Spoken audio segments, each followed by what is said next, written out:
Hi gang! My camera didn't like my horse and buggy story and cut me off, so I think you guys got to the ending of number 2. When I check the video, I'll know. So I'll start here at number 3. So again, as x goes to infinity, the x to the 4 is going to rule the roost because it's the highest degree. So I'm going to go infinity raised to the 4th. I'm going to plug it right in there. Infinity to the 4th is infinity. Same idea here. The highest power is x to the 4th, so that's going to rule the roost. Okay, but here you have a negative raised to a 4th power, which is going to make it positive. So just watch because the signs, the plus and minuses can change. All right, let's try this one. Now this one's a little different now. This is new territory. So we're going to go for 4 plus 3 over, there's 2 ways to do this. So one way the students like to do it is to plug in the infinity. So if I have $3 and I share it with everybody in the world, right? Everybody's going to get, unfortunately, everybody's going to get almost nothing, right? Because 3 divided by infinity is 0. So 4 plus 0 is 4.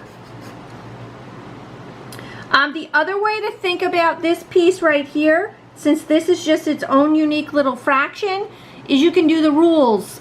This would be degree 0 because it's a constant, over degree 1 because that's linear, so that would collapse to 0. Okay, that's the other way to think about it if you want to use those rules I just taught you.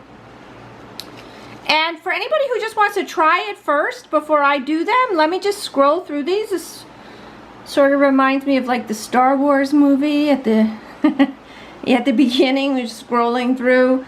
But you know, if you want to try those, go ahead and stop the camera and stop the video and go ahead and try them. All right, so I'm going to pick back up here. So let's see, now we're going to negative infinity. So it's like 1/2 times negative infinity 4 over negative infinity squared.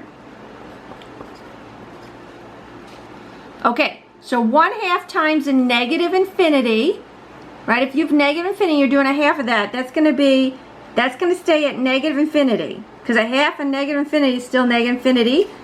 And then 4 divided by infinity squared, that's going to collapse to 0. So this is going to end up being negative infinity. And again, for the fractions, here's a fraction. You can use the rules I gave you before. It's degree 0 for a constant over degree 2. That's going to make that collapse to 0. So this part will collapse to 0. Okay, let's try this one. Okay, this is tricky, so let me break this down for you. This is degree 1. Now, this guy on the bottom, the x squared is the ruling power, right? Because it's higher than the plus 1, so I can cross out the plus 1. But you're taking the square root of a x squared. So what does that make that? Square root of an x squared. That's just going to make that an x. That's linear. All right, so it's the same degree. So let me start by getting you to recognize that it's going to be the ratio of the coefficients because it's the same degree over the same degree. So it's just 1 over 1. But I'm not done yet, okay? So hold on a second. This isn't the final answer. So it's a ratio of the degrees, which is 1 over 1. But now remember, you're putting in a negative infinity. So now you got to do the signs. You're putting in a negative infinity here, which is going to make the numerator negative. You're putting a negative infinity in here, you're squaring it and then square rooting it. But since you're squaring it, that's going to make it positive. So overall, this is actually going to -1. There's some other ways to do this in the textbook. If you don't like this sort of quickie method that I'm showing, you can check that out. All right, same idea. Let's try it again. Let's see if you got it. So first of all, let's look at the degree. The degree of the top is linear. And again, we can only do this because we're going to infinity. The degree of the bottom, okay, first of all, this guy will win the day. You're taking the square root of a x squared, so that's degree 1 because that'll come out as an x. All right, so let's not worry about the sign yet. Let's do the ratio of the coefficients. So in absolute value, the ratio of coefficients would be 3 over 1. 3 over 1. All right, now let's do the sign. When you put, and by the way, this one rules the day as you go to infinity, this guy. So if you put a negative in here, it's a negative times a negative, which is going to be positive. If you put a negative in here, you're going to square it and then square root it, so it's going to end up positive. Go ahead and re-watch that if that was just too confusing. So overall, that's going to be 3.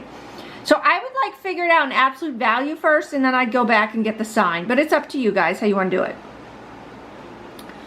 Oh, okay, this guy's a bit tricky. Who is the stronger term here, this guy or this guy? When I put infinity for x, that's going to go to infinity. When I put in infinity for cosine, that's going to oscillate between -1 and 1. Infinity in cosine just oscillates between -1 and 1. The highest this can be is a 1.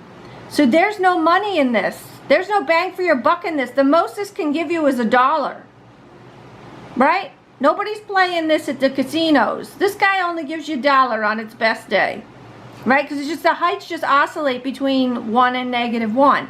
So this guy's the weaker term. This guy actually goes away.